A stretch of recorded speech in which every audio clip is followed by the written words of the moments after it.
আসসালামু আলাইকুম। কেমন আছেন সবাই? আমি তো আলহামদুলিল্লাহ। আজকে আমি রান্না করে দেখাবো দেশি মুরগি কষা মাংস।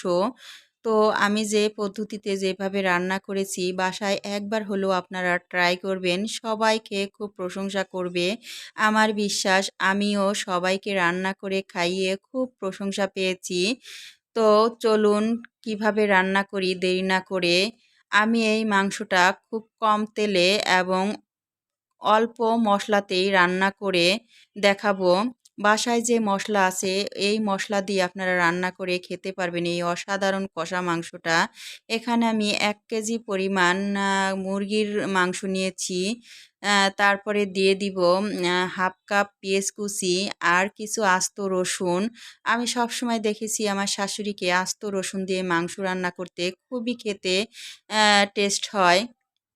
তারপরে দিয়ে দিব ১.৫ চামচ হলুদ গুঁড়ো, ২ চামচ মরিচ গুঁড়ো আর ১.৫ চামচ ধনিয়া গুঁড়ো।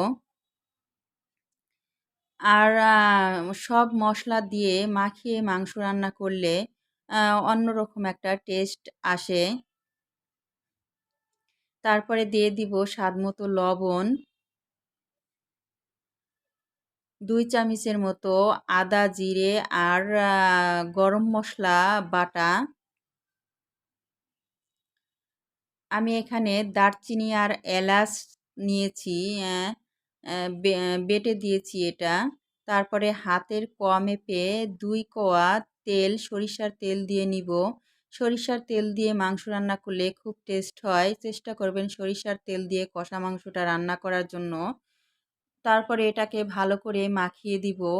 আম মাখানো মা তারপরে ২ চামচের মতো টক দই দিয়ে আমি ভালো করে মাখিয়ে নিব, যাতে মাংসর ভিতরে মশলাটা ভালো করে ঢুকে।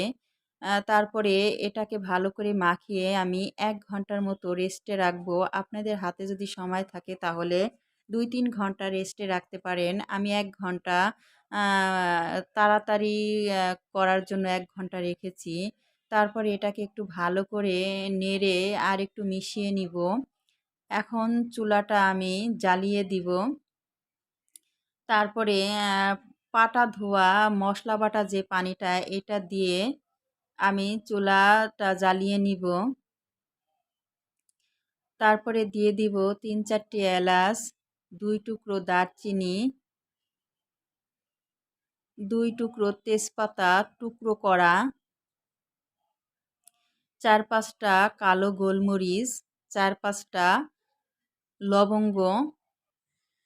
আমি মাংসটা আরেকটু ভালো করে নেড়ে রান্না করব ফুল আঁচে। তো এই তো আমি আমার মাংসটার ভেতর থেকে অনেক পানি ছেড়ে দিয়েছে। আমি এই পানিতেই রান্নাটা শেষ করব। আমি এর মধ্যে আর কোনো পানি ব্যবহার করব না। তো আমি এই মাংসটা চুলার আঁচটা কমিয়ে ২০ থেকে ২৫ মিনিট রান্না করে নিব। এই তো ২৫ মিনিট আমার রান্না শেষ। মাংসটাও প্রায় সিদ্ধ হয়ে গেছে। আমার রান্নাটাও শেষের দিকে। আমি আর একটু রান্না করব ৫ থেকে ১০ মিনিট।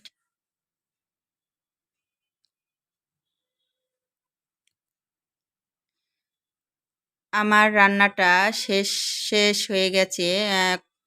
একটু শুকনা কষা করেছি। তারপর এর মধ্যে দিয়ে দিব ভাজা জিরে আর এলাচ, দারচিনি আদা ভাঙা করে নিয়েছি আমি।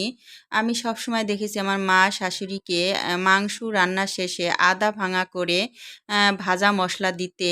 খেতেও খুব অসাধারণ আর একটা সেন্ট আসে মাংস থেকে।